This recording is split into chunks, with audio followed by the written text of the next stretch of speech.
Joining us now, Daniel Illouz. He is a member of the Knesset in Israel. He is joining us now live from Israel. Thank you for your time, as always. Will this ceasefire hold? What are you hearing about the latest detonation of some of these explosives? So the truth is that we don't know if it will hold. It's in Hamas's hands. They right now breached the ceasefire, the truce, and we responded in a contained way. But we won't just wait around. We got 3 soldiers that were injured in this incident, and we won't just wait around for our soldiers to be injured or killed as we wait for these hostages to come out. If there are further breaches, then we will obviously have to respond forcefully, end the truce, and continue in our endeavor to eradicate Hamas. I just want to comment, Marnie, on what we just heard from your correspondent in Tel Aviv. We saw the release of the prisoners on the Palestinian side, and we also saw the release of the hostages on the Israeli side. I hear some people calling it a prisoner exchange or a hostage exchange. It's not anything like that. We see on the one hand the Hamas requesting terrorists that try to murder innocent civilians to be released, and on the other hand we have innocent civilians that are being released, the Israeli hostages. It's terrorists on one side released, and on the other side it's innocent civilians, including the 12-year-old Eitan Yahalomi that just told us today in Israel about his experience that he had as a hostage in Gaza, including being threatened at gunpoint every time that he would cry, including being forced to see the massacres over and over again that happened on October 7th. This is a 12-year-old being forced to witness over and over again videos of his close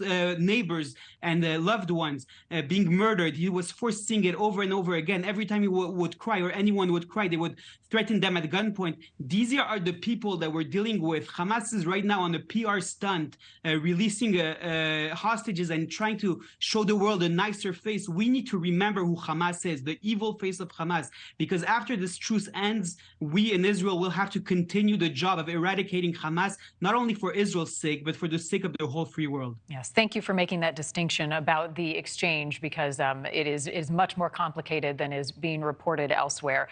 In terms of what these hostages are enduring, how much can they share while so many are still being kept in Gaza?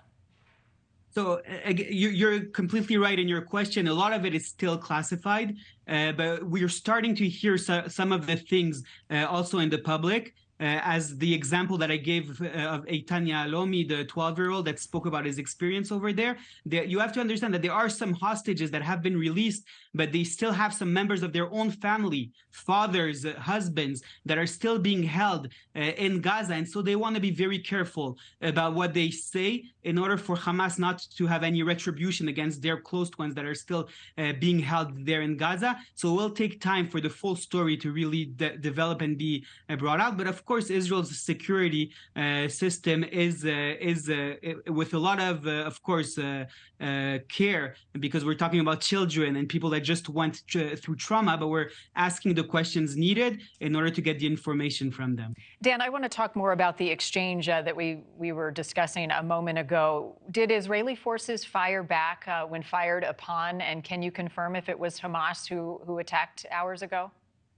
It's too early to know if it was Hamas or not Hamas. I can tell you that Hamas claims to be in control of Gaza. So if they're in control of Gaza, then they have to take responsibility for everything that happens in Gaza. So I personally hold Hamas responsible. Not only I, but Israel holds Hamas responsible for anything that happens in Gaza. That being said, yes, you asked if we responded. So we responded to the fire with specific fire back at the people that fired at us. We want to try to contain this in order to continue the current truce, in order to allow more soldiers, more hostages, to be released. But again, if that doesn't happen, then we're ready in order to get back to eradicating Hamas, which is what we're going to do after this truce ends. Thank you for watching. Go to newsnationnow.com to find NewsNation on your television provider. And don't forget to click the red subscribe button below to get more of NewsNation's fact-driven, unbiased coverage.